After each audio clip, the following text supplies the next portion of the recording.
This Pakistani valley used to be Taliban central. The Islamist militants tried to blow up a giant Buddha carving here in the Swat a decade ago.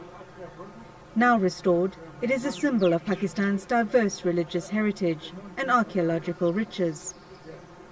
This sculpture is extremely important as the most important icon of ancient Buddhism in Swat, and is becoming a very important destination for religious tourists from Buddhist countries like Thailand, South Korea, but also from China, Bhutan, and surrounding countries. For centuries, Swat was a place of pilgrimage for Buddhists, with more than 1,000 monasteries, sanctuaries and stupas dotting the district. An Italian-led restoration mission has been working here for more than 6 decades.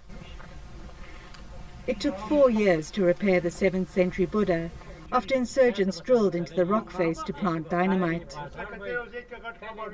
Just like they killed my father. Not a statue of stone. This is my culture. They attack on my culture. They attack on my history. The Pakistani army drove out the Taliban from Swat in 2009. The area later became known for the attack on schoolgirl Malala Yousafzai. Now popular again with locals for its natural beauty, officials are hoping to draw more tourists to its ancient sites and museum. It's something very great that we have for the world to invite them to be here. And as we have a lot of potential, so I do hope tourists are coming in the future, not only to enjoy the scenic views of Swat, but also its great history.